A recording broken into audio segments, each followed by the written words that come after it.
7:03, estamos de vuelta, seguimos Pauta Global aquí en Radio Pauta en vivo por la 100.5 y como todos los miércoles nos acompaña Cristóbal Belolio, académico de la Escuela de Gobierno de la Universidad Adolfo Ibáñez con su columna semanal. ¿Cómo estás, Cristóbal? Bienvenido. ¿Qué tal? Un gusto saludarlos. Hola, Cristóbal. Gracias por acompañarnos hoy día. Oye, qué suerte de que esta semana ha estado intensa además en materia política. Eso nos da harto tema para hablar. Y queríamos partir analizando lo que está ocurriendo en la oposición en la carrera presidencial a partir de los dichos de Evelyn Matei en entrevista con Radio Pauta y respecto a esta disputa de la hegemonía de la derecha. Lo peor que podemos hacer, dijo, esta mañana lo dijo, es hacer lo mismo que la Concertación, que bajó el moño y se dejó arrasar. Eso es lo que planteó Evelyn Matei, dando a entender por qué ha endurecido el tono también respecto a Republicano y a José Antonio Kast en esta campaña asquerosa, como la calificó Matei. ¿Qué te parece el punto de vista que plantea Evelyn Matei en esto, Cristóbal? Porque ahí hay una definición bien de fondo la que dio hoy día en la mañana. Bueno, la experiencia comparada, Sebastián, dice que tiene razón. Las derechas tradicionales, las derechas convencionales, las centro-derecha, como le quieras llamar, cuando se pliegan a las derechas radicales, derechas sin complejos, derechas valientes, derechas a secas, como le quieras llamar. A los balcones. Tienden a diluirse, tienden a ganar, digamos, las expresiones químicamente puras, que en este caso representan las opciones más radicales. Hay otros países del mundo, aquí se ha escuchado y por eso quiero como contextualizarlo, que dicen que las derechas, las centros-derechas, ¿es cierto?, debiesen unirse a otras fuerzas democráticas más en el centro, la centroizquierda, y hacer una especie como de cordón sanitario a las derechas más radicales, ¿cierto? Pero el escenario chileno es muy distinto, ¿cierto? En Chile, de hecho, nuestra derecha tradicional, la UDI-RN, estaba hace poquito junto con varios de los militantes de Republicanos, no solo en la misma coalición, participaron del mismo periodo autoritario, de la misma dictadura. Así que yo diría que en Chile no es tan sencillo y es mucha más, la relación entre republicanos y la UDI es mucho más transgénica, si lo quieres. Probablemente si la derecha chilena fuera Evópoli, el único partido técnicamente post-Pinochet de la centro-derecha, y de repente apareciera Kaiser, claro, ahí uno diría, quizás podría hacerse algo de ese estilo. Sí. Así que lo que está haciendo Evelyn Matei, de alguna manera, creo que obedece a dos cuestiones. La primera, que empíricamente es cierto, cuando la centro-derecha juega como vagón de cola de la derecha más radical, no solo se diluye, sino que además sale perdiendo. Y ese, si no me equivoco, corríjanme, porque ustedes pueden tener mejor memoria que yo, fue como el mensaje póstumo que dejó Piñera. ¿Te acuerdas que Piñera dio una entrevista poco antes de su trágico fallecimiento diciendo que lo que había hecho la centro-derecha de plegarse de forma un poquito acrítica a lo que hizo Republicanos en el Consejo Constitucional había sido la receta de la derrota, básicamente, ¿cierto?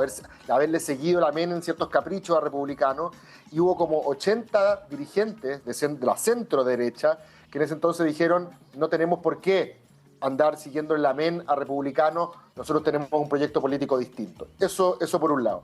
Y por otro lado, me parece, Sebastián, que tiene que ver también con una medida que no sabemos si va a rendir o no, lo conversábamos con la Ceci el otro día.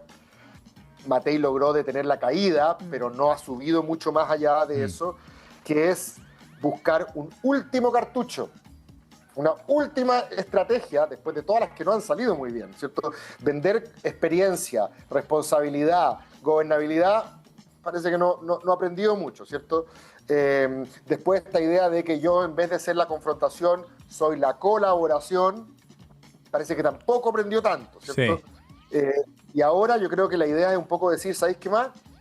Esta derecha radical, esta derecha, ¿cierto?, que hace campaña sucia, esta derecha que no tiene ni Dios ni ley, digamos, que claro, hoy día está a la cresta de la ola porque anuncia mano dura, ¿cierto?, y cortar la grasa del Estado, y contra la inmigración. Bueno, esa derecha que nos tiene obnubilados a algunos, en el fondo tiene comportamientos que pegan en el palo, ¿cierto?, con los comportamientos antidemocráticos, y demuestra un botón, dice ella, lo que me han hecho a mí, y por lo tanto, si quieren evitarlos a ellos, Yo creo que ahí le está hablando también a un mundo quizás más moderado, más de centro-izquierda. Dice, no voten por Jara.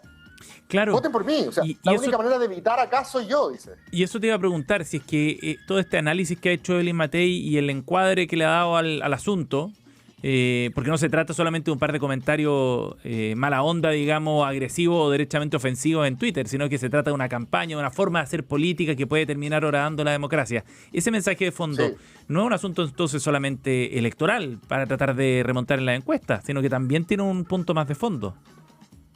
Totalmente. Yo no sé cuánto prenda. Yo no sé cuánto prenda porque... Vamos a ver. Porque lo trató de hacer Kamala con Trump. Recuerde que Kamala, la primera parte de su campaña era pura buena onda. El lema era Joy, así como el Hope de Obama era alegría, ¿cierto? Sí, claro. Contra este enojo, contra esta rabia contenida de Trump, que prácticamente venía a vengarse de los que lo trataron mal en todos estos años. Y al final, las últimas 2 semanas de la campaña demócrata fueron: Trump es un peligro para la democracia. Y ese mensaje no tiene, digamos, la concreción que la persona que dice no quiero saber más de los trans, no quiero saber más de los inmigrantes, ¿cierto? O que está enojada por la inflación, es un mensaje que no cuaja de manera tan concreta, digamos, es bien abstracto. Ajá. Yo me pregunto cuántos chilenos deben estar diciendo en este momento, sí, fíjate, si bien mi preocupación es orden público y seguridad, me parece que a pesar de que Kast representaría mejor eso, yo no voy a votar por él porque puede poner en riesgo los pilares de la democracia liberal. Sí. Me parece que requiere un cierto nivel de procesamión intelectual sofisticado, que no me parece tan fácil de vender. No digo que sea equivocado. Ahora, yo escribí una columna hace poco justamente donde me pregunto, Sebastián, ¿qué tan cierto es esto? Uh-huh. ¿Qué tan cierto es que un gobierno de Kast pueda hacer un retroceso en materia de un retroceso democrático, un caso de erosión democrática como esos que miramos en otras partes? ¿Tú tienes dudas? Yo tengo dudas, y no porque estructuralmente me guste ver el vaso medio lleno, como ustedes saben, sino porque contextualmente me parece que no hay mucho espacio. Ajá. Creo que para que gane Kast en segunda vuelta necesita el concurso de Chile Vamos, donde yo creo que sí hay más credenciales democráticas, digamos. Creo que las lunas de miel son muy cortas y por lo tanto van a pedir que tú empieces a mostrar delivery, en este caso en orden público, ¿cierto? Y al rato tu aprobación baja. Imagínate Kast saque en primera vuelta 30. Sí. Ese 30 en el fondo es tu voto duro, el resto es prestado. Entonces vas a bajar rápidamente, eventualmente, ¿cierto? Las complicaciones de gobernar, bien lo sabe este presidente que tenía una agenda muy ambiciosa, ¿cierto? Otra cosa es con guitarra y eso también lo va a aprender Kast. Está esta discusión también que se ha dado en el último tiempo de si Kast va a ser un gobierno de emergencia, en el sentido de que solo se va a preocupar de orden público y economía, o también le va a dar paso a esta batalla cultural que muchos de sus huestes quieren. ¿Qué es lo que buscan? Entonces vamos a pelear por el aborto, vamos contra el Ministerio de la Mujer, vamos a prohibir los libros del MBL en las bibliotecas públicas, vamos a poner una antivacuna en salud, un negacionista climático en medio ambiente. O sea, también está... O sea, creo que en el contexto, y además que Chile, con todo lo que uno pueda discrepar del contenido de las políticas de los presidentes, si eres de derecha vas a discrepar con los de izquierda, si eres de izquierda vas a discrepar con los de derecha, pero los pilares de la casa, separación de poderes, Estado de Derecho, libertad de expresión, proceso, libertad de expresión, independencia de la prensa, que la oposición pueda hacer su pega, que los presidentes reconozcan los resultados adversos. Creo que en eso tenemos una cierta tradición y me parece que, insisto, puedo estar pecando de ingenuo, pero me parece que en principio yo creo que como que le doy el beneficio de la duda en un principio. Cristóbal, tú decías que Evelyn Matei está tratando de instalar un discurso que probablemente excede la reyerta electoral, que tiene que ver con los principios democráticos para poder en la práctica imponerse por sobre José Antonio Kast. Pero ¿es eso posible cuando en realidad ni siquiera está recibiendo el apoyo de los propios? Ella advirtió con una judicialización del tema de los bots. Claro, una querella eventualmente, y resulta que hace pocos minutos acaba de emitir una declaración donde dice que se suspende la acción judicial. a la espera de que, que los republicanos hagan un llamado a terminar con estas conductas. Básicamente porque no recibió el apoyo ni de su propia vocera, que hoy día públicamente dijo que no estaba de acuerdo con este tema. Varios senadores de Renovación Nacional se bajaron. Entonces finalmente tal vez de todas maneras estiró mucho el chicle o el elástico, no sé, lo que les guste más. Puede ser, pero eso revela los defectos de coordinación de esa campaña desde el comienzo. Entonces puede ser que en este caso también estemos frente a un problema de coordinación interna, pero me imagino que alguien tiene que haber decidido cabalgar este caballo, o sea, alguien tiene que haber decidido esta línea editorial. O sea, nosotros hace una semana contigo decíamos que ya era mucho, anticipándonos a lo hecho. Sí, pero me parece interesante, porque como bien decía también Sebastián, esto no es una cuestión meramente contingente de aquí me hicieron campaña sucia, pidan perdón y chao.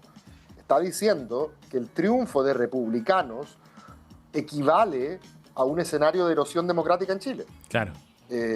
Y me parece que eso es interesante, porque obviamente esa es la mirada que tiene la derecha de la izquierda. A todo esto Boric no ha sido erosión democrática, ¿cierto? Esto lo hemos conversado. Sí. Cuando Boric asume, en el mundo empresarial, en la élite política, económica, cultural más tradicional de Chile, estaba este miedo de que llegaban estos muchachos filo revolucionarios, ¿cierto? Amigos del Foro de Sao Paulo y del Grupo de Puebla, ¿cierto? Chavistas, como romantizando las revoluciones y la guerrilla, no sé. Esa era la idea, porque no los conocíamos mucho tampoco. Acuérdate que las élites empresariales en Chile tienen cierta generación, cierta edad, y de repente aparecieron estos cabros que no los conocían mucho, y han demostrado que si se trata de cuidar las vigas de la democracia liberal, la cuestión se mantiene, cuestiones más, cuestiones menos. Uno puede discrepar, bueno, ¿y qué pasó aquí? Ok. Pero en general la casa se mantiene bastante bien. Entonces es interesante que desde la propia derecha la duda ahora sea sobre republicanos. Sí. ¿Qué pasa hacia el otro lado, Cristóbal? Me refiero a esta, no sé, esta junta, esta unión, este apoyo, este salto al vacío, porque todavía no hay programa y tampoco hay comando y tampoco se sabe mucho si les van a dar o no les van a dar los cupos parlamentarios que están pidiendo este salto al vacío de la democracia cristiana con Janet Jara. Nosotros poníamos ahí en nuestro GC, en pauta.cl, en nuestro streaming, juntos pero no revueltos por los cupos parlamentarios. ¿Es posible que los cupos parlamentarios rindan cuando no hay un ideario detrás común?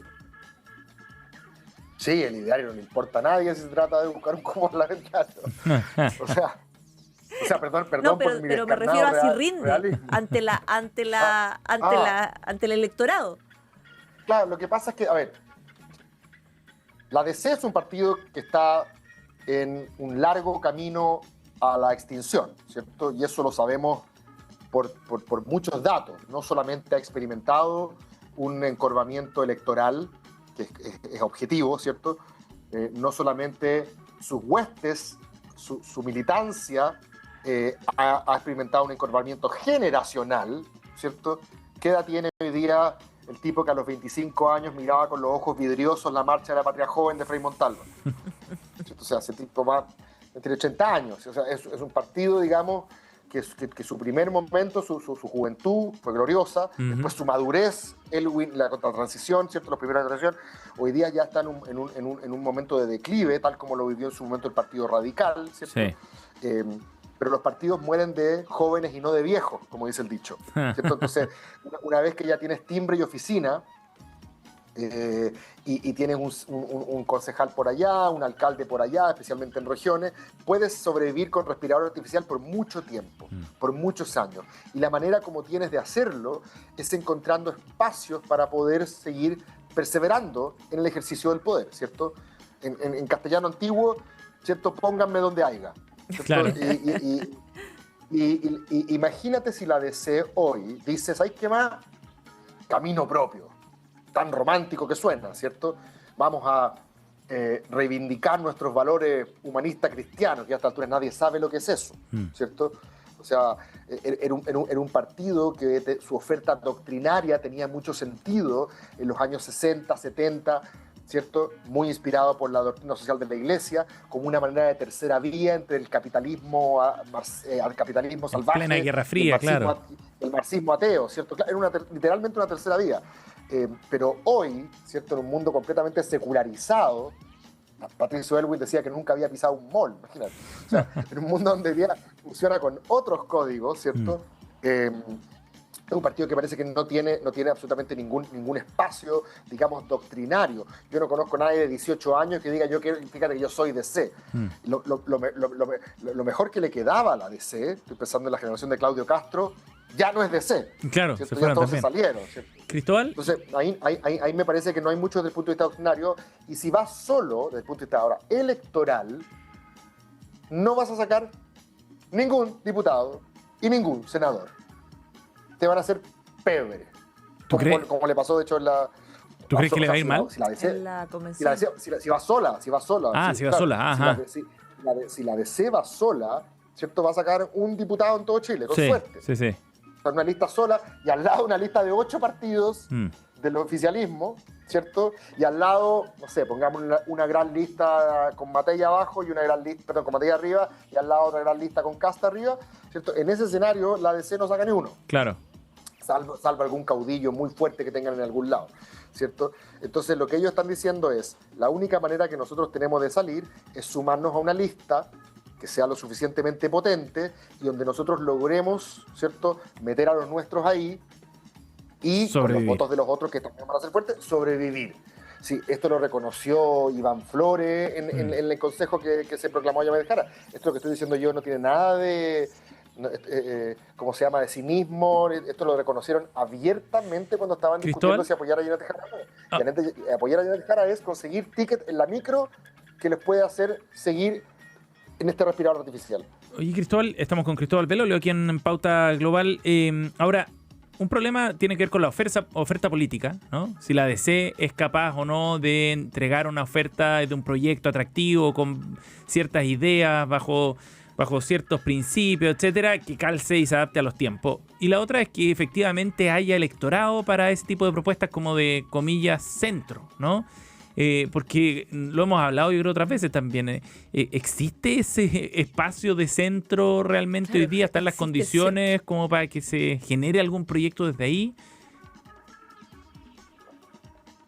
Bueno, es que si vas en una lista con los otros 8 partidos del oficialismo, no importa si hay centro o no.